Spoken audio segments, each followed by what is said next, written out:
சரியா? இதில் 2 வகை பார்த்துட்டீங்களேன். ஒன்று வந்து என்னது பொழிப்பு, அடுத்து வந்து மெதுசா. நிடாரியால் 2 வகை. பொழிப்புக்கள் வந்து இப்படி நிலத்தோட ஆதாரத்தோட ஒட்டி கொண்டு இருக்கும். மெதுசாக்கள் அப்படி இல்லை, இப்படி என்ன செய்யும், இதில் இப்படி மூவாகி போயிட்டு கொண்டு இருக்கும். சரியா? அப்போ 2 வகை பொழிப்பு மெதுசா. பொழிப்புக்கு போடுங்க சைடில் ஆதாரத்துடன் ஒட்டி, மெதுசா என்னது ஒட்டி இல்லைன்னு சொல்லி போடுங்க.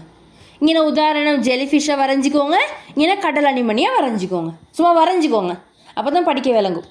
அடுத்தது வந்து இந்த பாயிண்ட் எழுதுங்க, ஆரை சமச்சீர். இவங்களோட உடம்பு வந்து ஆரை சமச்சீர் உடையதுன்னு போட்டு இதுக்கு கீழே ஒரு லைன் அடிங்க.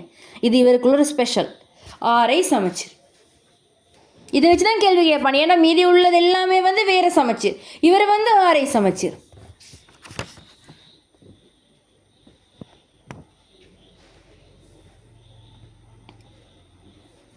அதையோட இது முன்னுக்கு நாங்கள் இருப்படைன்னு சொல்லி போட்டிங்க தானே, அதையும் மார்க் பண்ணிக்கோங்க கீழே கோடுண்டு. சரியா? அடுத்தது வந்து இவங்க எல்லாருமே வந்து இறை கோவிகள். என்ன செய்கிறேன்னு சொன்னால் இவங்க இப்படி இந்த அசையலாதாக்கெல்லாம் பிடிக்கிற தானே. இவங்க என்ன செய்கிற ஒரு நஞ்சு ஒன்று இப்படி கொடுக்குற தண்ணிக்கு. இப்போ இந்த இடத்தால போகிற மீன் இந்த நஞ்சில் பட்டு இங்கே வந்து புழும். என்ன செய்கிற இவங்க எல்லாரும் இறை கோவிகள். என்ன செய்கிற விலங்குகளை உணர்விளக்க செஞ்சு அதை உணவாக உட்கொள்வாங்க. சரியா? இந்த உணர்வு இழக்கிற செய்கிறதுக்கு, இந்த இப்படி வெளியே விட்டு உணர்வை இழக்க செய்கிறதுக்கு அவங்க பயன்படுத்துகிற உறுப்புட பெயர் அலன்மொட்டு சிரைப்பை. போடுங்க, இறைக்கோவிகள்னு போட்டு கமா இறைக்கோவிகள் கமா அலன்மொட்டுன்னு போடுங்க. அலன்மொட்டுன்னு போட்டுட்டு பிராக்கெட்டில் உணர்விளக்க செய்தல்.